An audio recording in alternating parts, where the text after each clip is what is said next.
Carpentier here with RLC Design. This week I'm on location in Springerville, Arizona, working with a new RV park, Springerville RV Park.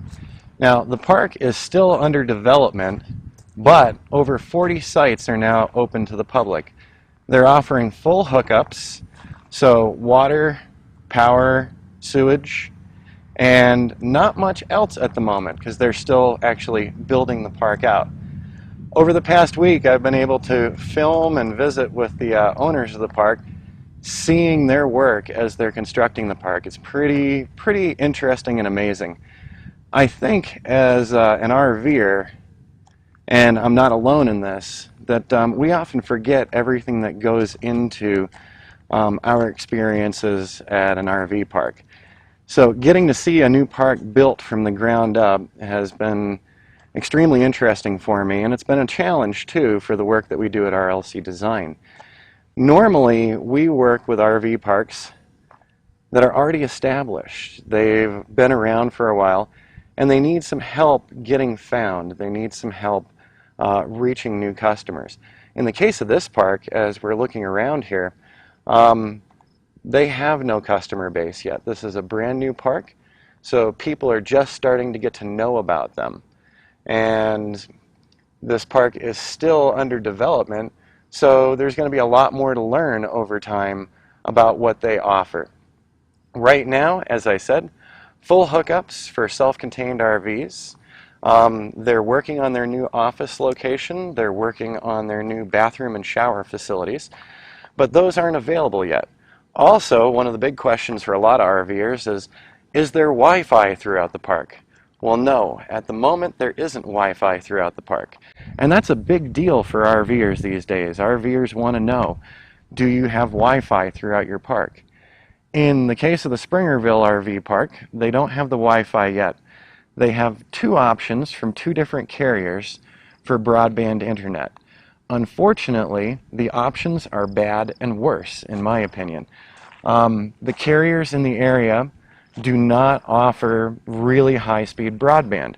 So when this park does put its Wi-Fi in, it's going to be fairly slow Wi-Fi, unfortunately, for the park owners and for the guests. When we stay at parks and we expect our Wi-Fi, sometimes the park's Wi-Fi network is awesome. They've got great signal throughout the park, but for some reason we have really slow access. One of the major reasons for the really slow access has to do with the location of the park and the telecommunication carriers who provide service to the park. So currently for Springerville RV Park, they have full hookup sites. If you'd like to have internet, you're going to have to bring your own wireless hotspot. Restroom and shower facilities are not completed at the moment, so you'll be using your RV. But if you're like me, you've stayed at many state parks, national forests, and national monuments where you don't have any hookups at all.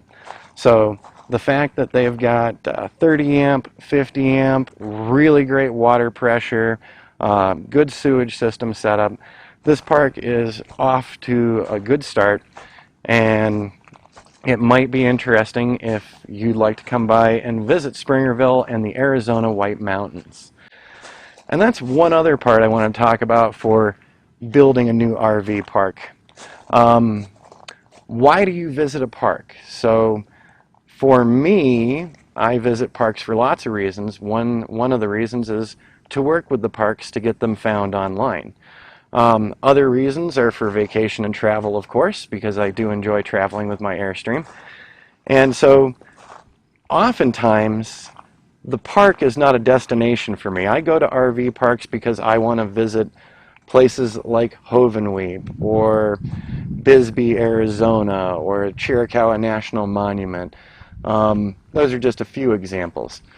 Bottom line, in the end, why we visit an RV park varies between RVers. In the case of Springerville RV Park, why might people want to come here? Well, it's right next to Arizona's White Mountains and the White Mountain National Forest. There are a lot of off-road, hiking, biking, and equestrian opportunities here. So for people who are looking to get out of the summer heat down in the Phoenix area, this is an amazing location. And you probably won't be spending too much time at the park. You'll be out enjoying yourself in the White Mountains.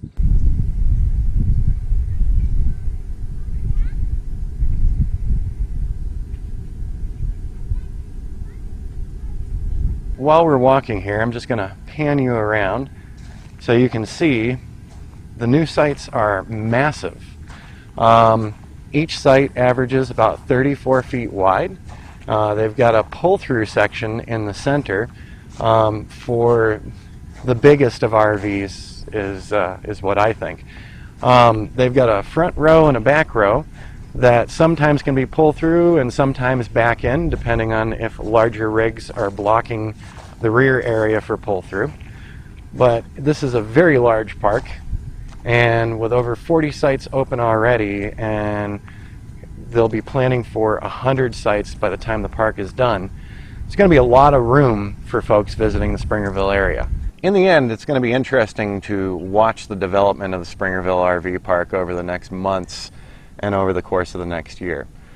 Currently, since they have limited amenities, they're offering special rates as low as $20 a night for several of their spots. So if you're looking to come up and visit the Springerville area, this might be a good selection for you if you're just looking to visit the White Mountains and you're looking for a no-frills park. In time, of course, they'll be adding more to the park, as I noted before.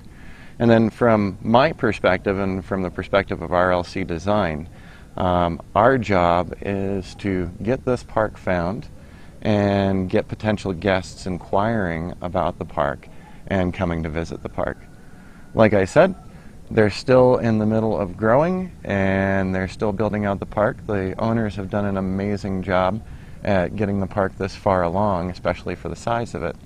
And so we're looking forward to working with them over the next year and getting traffic through the location and then getting guests to come out and enjoy the cooler temperatures in the summer in Springerville, Arizona.